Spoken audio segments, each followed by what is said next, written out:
Sir പറഞ്ഞ ശരിയുണ്ട്. പക്ഷേ എങ്കിലും പ്രസവിക്കാൻ വരുന്ന ഒരു ഗർഭിണി, അതായത് പ്രസവ വേദന എടുക്കുന്ന ഗർഭിണിയുടെ അടുത്ത് അല്ലെങ്കിൽ അതുമായിട്ട് അങ്ങനത്തെ അവരുടെ കൂടെ വന്നിട്ട് ബൈസ്റ്റാൻഡേഴ്സിൻ്റെ അടുത്തൊക്കെ വളരെ റൂഡായിട്ട് പെരുമാറുന്നതും അതിന് റീസൺ പോലും പറയുന്നത് കിട്ടുന്ന സാലറിയുടെ കുറവായിട്ടാണ്. അപ്പം അങ്ങനത്തെ ഒരു ആറ്റിറ്റ്യൂഡുള്ള അങ്ങനത്തെ ഒരു കൾച്ചറുള്ള കുറേ പേരെങ്കിലും പല ആശുപത്രികളിലും ഉണ്ട്. അപ്പോൾ ഇപ്പോൾ MHA പോലുള്ള നമ്മൾ സ്ഥാപനം തുടങ്ങി, അപ്പോൾ അവിടെ പഠിക്കുന്ന കുട്ടികൾക്ക് ഇത്തരം എന്തെങ്കിലും ഒരു മെസ്സേജ് കൊടുക്കാറുണ്ടോ? കാരണം വരുന്നവരോടുള്ള ഒരു പെരുമാറ്റത്തിൻ്റെ ഒരു തീർച്ചയായിട്ടും ആ കോഴ്സിൻ്റെ ഇവർ 4 സെമസ്റ്ററിലും ഫീൽഡ് വർക്കിന് പോകേണ്ടതുണ്ട് ആശുപത്രികളിൽ. അപ്പോൾ അത് ആദ്യത്തെ മാസങ്ങൾ 15 തുടങ്ങി 30 ദിവസം വരുന്ന ഒരു ഫീൽഡ് വർക്ക് ട്രെയിനിങ് പ്രോഗ്രാമാണ്. ലാസ്റ്റ് സെമസ്റ്ററിൽ 2.5 മാസം വരുന്നൊരു ട്രെയിനിങ് പ്രോഗ്രാമാണ്. അപ്പോൾ അവർ അവിടെ പഠിക്കുന്ന കാര്യങ്ങളെല്ലാം ഈ നേരത്തെ പറഞ്ഞ പോലെ ഈ വൈകാരിക പ്രഥമ ശുശ്രൂഷ നൽകുന്നതിനുള്ള ഒരു ട്രെയിനിങ് ആണ്. അപ്പോൾ അതവർ കണ്ട് മനസ്സിലാക്കി അതെങ്ങനെ സയൻറ്റിഫിക്കായിട്ട് അസസ് ചെയ്യാം, അതെങ്ങനെ മറ്റുള്ളവർക്ക് പറഞ്ഞു കൊടുക്കാം. ഇപ്പോൾ നമ്മളൊരു റിസർച്ച് ചെയ്യുന്ന PhD കാരൻ റിസർച്ച് ചെയ്യുന്ന പോലെയുള്ള കാര്യങ്ങൾ ചെയ്യുന്നതോടൊപ്പം തന്നെ ഇത് മനസ്സിലാക്കുകയും ചെയ്യാണ് അവർ.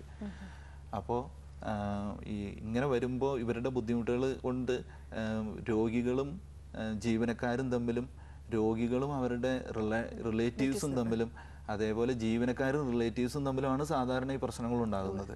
അതെങ്ങനെ തരണം ചെയ്യണമെന്നുള്ളത് ഈ കോഴ്സുകളുടെ ഒരു ഭാഗം തന്നെയാണ്. ടൂറിസം ഏത് രംഗത്തും എന്ന പോലെ കേരളത്തിലും മെഡിക്കൽ രംഗത്ത് എന്തൊക്കെ മാറ്റങ്ങളും വരുത്തി വയ്ക്കാം ഇനിയുള്ള കാലത്ത്, അല്ലെങ്കിൽ ഇതുവരെയുള്ള അനുഭവങ്ങൾ വെച്ച്?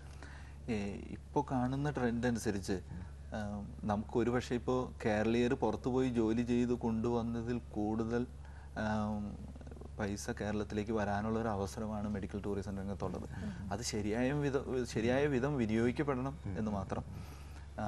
അതിനുവേണ്ടി പല ശ്രമങ്ങളും നടക്കുന്നുണ്ട്. ഇപ്പോൾ ഡോക്ടർ ഫിലിപ്പ് അഗസ്റ്റിൻ്റെ നേതൃത്വത്തിൽ പ്രത്യേകിച്ച് ഈ ഡയറക്ടർ ഓഫ് ടൂറിസം വഴി പല പ്രോഗ്രാംസ് നടത്തപ്പെടുന്നുണ്ട്, കോൺഫറൻസുകൾ നടത്തപ്പെടുന്നുണ്ട്. അതുകൂടാതെ ഇപ്പോൾ ഈ കഴിഞ്ഞ ആഴ്ച നമ്മളെല്ലാം പത്രത്തിൽ വായിച്ചു, ആസാദ് മൂപ്പൻ ഗ്രൂപ്പ് കേരളത്തിൽ 1500 കോടി മുടക്കാൻ പോകുന്നു. എറണാകുളത്ത്, നെടുമ്പാശ്ശേരിക്കും എറണാകുളത്തിനും ഇടയ്ക്ക് തുടങ്ങാൻ പോകുന്നു. 12 സ്പെഷ്യാലിറ്റി ഹോസ്പിറ്റലും ഒരു സൂപ്പർ സ്പെഷ്യാലിറ്റി ഹോസ്പിറ്റലും അടങ്ങുന്നൊരു 30 ഏക്കറിലുള്ള ഒരു പദ്ധതി. ഇത് മെഡിക്കൽ ടൂറിസം മനസ്സിൽ കണ്ടുകൊണ്ടാണ് ചെയ്യുന്നത്. 1500 കോടി ഒരു മേഖലയിൽ മുടക്കാൻ അങ്ങനെയുള്ളൊരു ഗ്രൂപ്പ് തയ്യാറാകണമെങ്കിൽ ഇതിൽ ധാരാളം അവസരങ്ങൾ ഉണ്ടെന്ന് കണ്ടുകൊണ്ട് തന്നെയാണ്. അത് തന്നെ ഈ വിദ്യാർത്ഥികളുടെ അവസരങ്ങൾ വളരെയധികം വർദ്ധിപ്പിക്കും. നമ്മുടെ സമയം ഇങ്ങനെ പരിമിതമായിക്കൊണ്ടിരിക്കുന്നു. ഏറ്റവും ഒടുവിലായിട്ട് ഒരു ചോദ്യം കൂടി. എന്തായാലും ആശുപത്രിയിൽ എത്തുമ്പോൾ ഡോക്ടർമാരാണ് അല്ലേ ചികിത്സിക്കേണ്ടതും പരിഹാരം ഉണ്ടാക്കേണ്ടതും. ഈ ഡോക്ടർമാരുടെ സമരത്തെ അനുകൂലിക്കുന്നുണ്ടോ? ഒരു 10-18 വർഷമായിട്ടുള്ള അഡ്മിനിസ്ട്രേഷൻ രംഗത്ത് നിറഞ്ഞു നിൽക്കുന്ന വ്യക്തി എന്നുള്ള രീതി അനുകൂലിക്കുന്നില്ല. കാരണം ഈ രംഗത്തേക്ക് കടന്നു വരുന്നവർ ആ ഒരു മാനസികാവസ്ഥയിൽ സേവനം ചെയ്യുന്നവരാകരുത്.